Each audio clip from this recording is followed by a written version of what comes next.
Since I've started this channel, almost all of my content has been filmed on an iPhone device of some sort throughout the past year or so that I've been doing this. And while the mileage on that's been pretty good, it's also, in my opinion, become a bit stagnant because unless I'm going to go to the latest and greatest iPhone, even going that route, I'm still going to have limited ability to film videos at a higher quality overall. And that's why I started researching some different cameras that were on the market and started looking at ones that were relatively fair in price but also delivered good quality visuals. And that's when I stumbled across the DJI Pocket 2. Now, I'm pretty familiar with their drones. I have a DJI Mini 2, and I've used some of their previous drones as well, and I've liked the quality of image that those produce.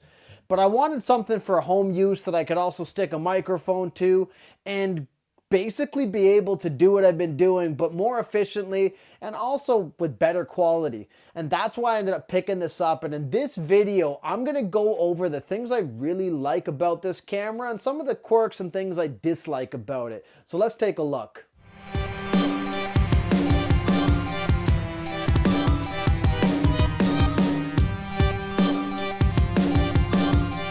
To start, there's three different tiers of the DJI Pocket 2. So in terms of what you can purchase out of the box, you can get just the standard DJI Pocket 2, or you can get the DJI Pocket 2 exclusive combo, which is the package I picked up, and it comes with what's called the do-it-all handle, which basically makes the device a bit longer, but it also adds a couple little extra features to the device.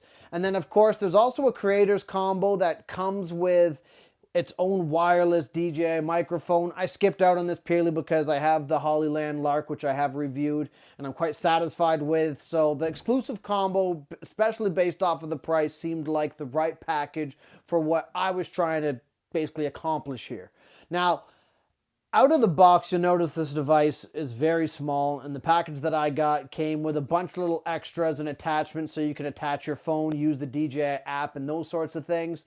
However, as far as versatility, there's definitely an advantage to this thing being so small. I've seen professional grade cameras mounted on gimbals and those sorts of things. And while of course you're going to get some incredible footage out of those devices, the downside is you're going to need almost like a gargantuan backpack or something to be carrying that on you at all times. Whereas with the DJI Pocket 2, just kind of like its namesake, it's legitimately pocket size. It's small. It can fit in any normal bag or work bag like I use, just in your day-to-day, which I really do like. As well, the quality that this device produces is very good. So in highlight scenarios, I found that this thing looks very, very good. And the quality and sharpness definitely looks far better than the previous iPhones that I've been using.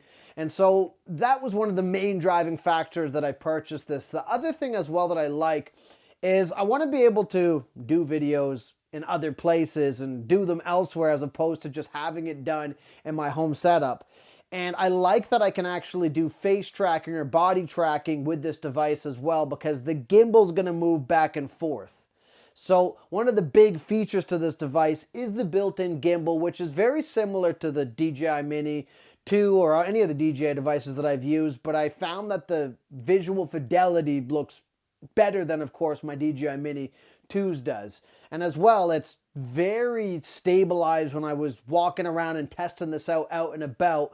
And I also love the fact that it has added features that allow the gimbal to do different things like tracking and auto-stabilize and those sorts of things, which really just results in very smooth quality imagery, as well as the added ability that if you're like me and you're just a one-man show recording these types of videos, you can actually have the ability to have some level of movement in them without having to have a secondary person operate it, which I think is awesome. So out of the box, I would say this device is very easy to use. It feels good, and for the most part, as far as taking good quality footage, it does a great job. There's also some added features built into this device. So if you navigate through some of the menus, you can find options like the Pro option. You can also find options that I found, and this was actually from watching some other YouTubers kind of testing this device out, but you could find options that I found to make the fidelity of the imagery look better when you're in low light scenarios and those sorts of things, which I thought were incredibly beneficial, because if you watched my Silent Hill kind of breakdown of the remake trailer that I released not too long ago, the low light footage there didn't really look that good, but that was actually the first video and first attempt I had at even really trying this. So being able to change that was very beneficial to me. There's also other settings in your Pro mode where you can change the coloration of the video so you can do better post-processing or edit it after the fact. So as far as being more advanced and also having very out-of-the-box straightforward features, I like that DJI's offered the approach that you can have pro-level features like color grading and exposure levels and those sorts of things, or you could just use this device right out of the box without really having to know much beyond that other than just click the record button and shoot. So I like that they've offered the pro level features, but out of the box it's designed for the average person to use pretty easily, which is kind of the approach I feel like DJI's taken with many of their devices at this point, which is good. Now, onto the things that I think are kind of a bit of a downside here.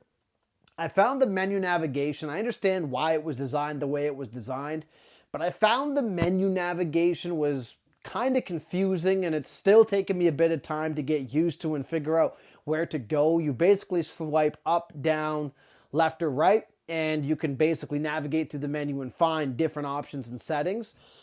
The problem is, I think it really comes down to the fact that the screen's so small. I almost would have rather preferred like some sort of swipe down that brought me to all the options on multiple pages, as opposed to having a bunch of different ways to swipe up and down that sometimes just don't make much sense to me. But hey, maybe that's just because I'm newer to the device. The other thing that I also disliked about this when I was researching this is this device does not have a built-in receiver for a microphone if you're just buying the DJI Pocket 2. So I had to go ahead and spend a bit more money and get the exclusive combo to have the ability to plug in a microphone, which to me, in my opinion, should have been standard out of the box. I'm not sure why it wasn't, but if you were to piecemeal this together and buy the DJI Pocket 2 by itself and then buy the do-it-all handle, which attaches to the bottom at a later date, you're looking at almost an excess of an extra $120 or so just to have the ability to plug in a microphone like I'm doing with this device, which to me kind of doesn't make much sense with something that I think should have been basically included from the get-go.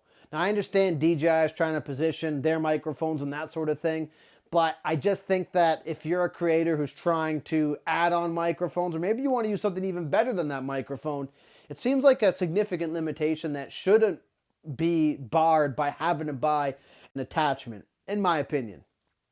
Now, the device itself does record decent enough sound quality. Just a test of the microphone and how this looks outdoors. If you're just going out for a walk and want to record quick footage, I do believe the sound does sound good from the built-in internal mic, which is built into the standard device.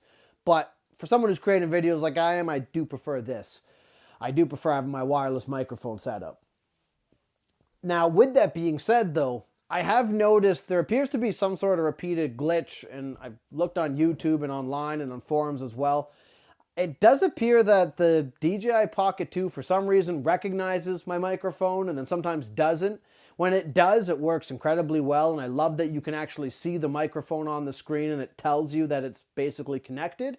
But there's sometimes, for just whatever reason, it just decides not to detect that something's been plugged in. And I don't think it has anything to do with the wire, because I've tried a couple different wires and it seems to be just random. Now, it does seem to be solved by turning the device on and then turning it back, or turning the device off and then turning it back on, but it does seem to be a kind of finicky glitch that I've been noticing out of the gate. Now, the last thing that I'm kind of a little thrown off about is, well, you can increase the visual acuity and fidelity of low light scenarios on this camera by changing it to high quality. The downside is you can't use some of the features built into the DJI Pocket 2, like the tracking, which to me kind of sucks, because I was potentially looking at doing some more nighttime shots and outdoor shots where lighting might not be the best, and I wanted to have the ability that this device could track me and follow me around. but for some reason you're not allowed to have both, and the device itself basically states that it has something to do with the battery overheating. But so far I've been using this thing quite frequently and I haven't really noticed much issues with the battery, so I don't know if this is something DJI just forced in to basically cover all their bases when it comes to this device. But as it stands, it does seem to be a limitation that I wish I had a bit more free reign with, or even had the ability to override it, which, hey, might be possible, but at this junction I wasn't able to find that.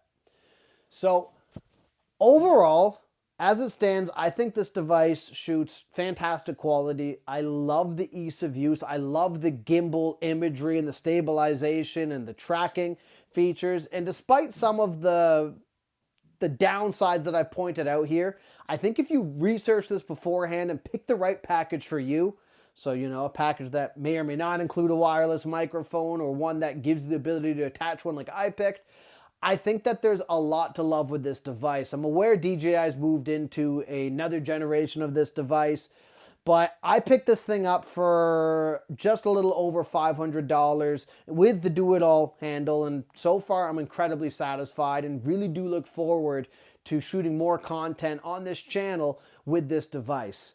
So that's my review on the DJI Pocket 2, and as always guys, let me know what you think in the comments on this type of product.